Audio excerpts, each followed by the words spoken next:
Navbatdagi savol. Birovga sadaqa yoki hadiya qilgach, qalbda qandaydir afsuslanish yuz bersa va darrov buning uchun Allohdan istig'for so'ralsa, qilingan sadaqa habata bo'lmaydimi? Menda ba'zan shunaqa bo'lib turadi.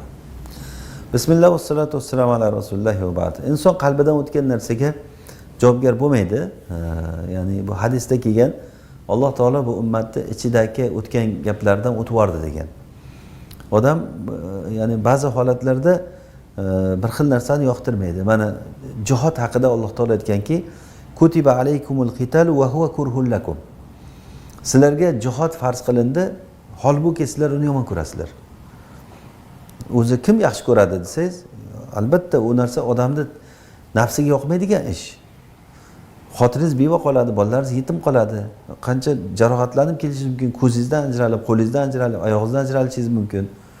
Bir umr nogiron bo'lib qaytib kelishingiz mumkin yoki umuman qaytib kelmay ketishingiz mumkin. Mana bu odamga kim yoqadi bunday qilib borib masalan kelish, masalan borib shunaqa holatlarga tushish. Tinchgina bola chaqani oldida kayf qilib yashab yurish hammaga ham yoqadi. Lekin odamni tabiatiga, nafsiga yoqmaydigan ish. Alloh aytayaptiki, kutiba alaykumul qitalu va huwa kurhul lakum. Sizlarga Alloh yo'lida jihad qilish farz qilindi, vaholanki sizlar uni yomon ko'rasizlar. Asa va asa an takrahu shay'an va huwa khairul lakum. Sizlar balkim bir narsani yomon ko'rasizlar, aslida u sizlar uchun yaxshi. Va asa an tuhibbu shay'an va huwa sharrul lakum. Sizlar bitta narsani yaxshi ko'rasizlar, aslida u sizlarga yomon. Vallohu ya'lamu va antum la ta'lamun. Alloh biladi, sizlar bilmaysizlar dedi.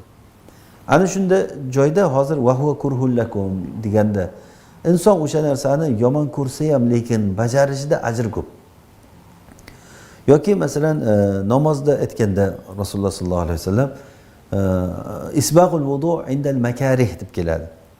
Inson o'zi yoqtirmay turgan paytlarda tahoratni mukammal qilish, bomdod paytida, kun sovuq paytda tahorat qilish, issiq joydan turish, tahorat qilib masjidga borish, kelish, hamma maza qilib yotdi, siz bu yerda mana shu ishlar qilyapsiz. Mana bu narsa nafsingizga yoqmasa ham qilishingiz ajr juda ham katta.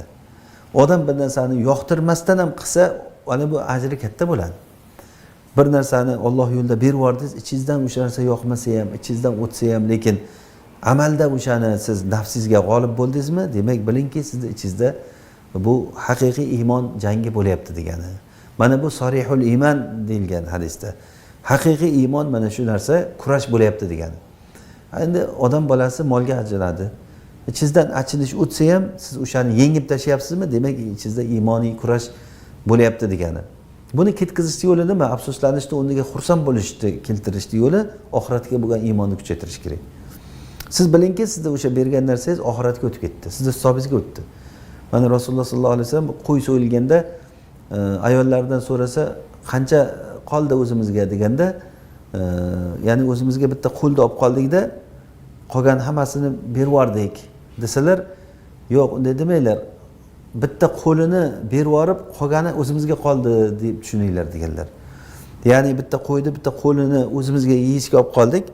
Qolgan hammasini berib yuborsak, o'sha berib yuborgan narsamiz aslida bizniki, oxiratga o'tdi. Lekin mana yetganimiz yeymiz, chiqaramiz, yo'qib ketadi. Lekin berganimiz oxirat uchun qoladigan narsa bu. Mana shunday tushunishimiz kerak bo'ladi. Bu tushunchalarni bilib, oxiratga bo'lgan iymon, bergan narsangiz sizga o'tyapti hisobingizga. Buni tushunsangiz, hech ham insonning qalbidan afsuslanish o'tmaydi, vallohu a'lam.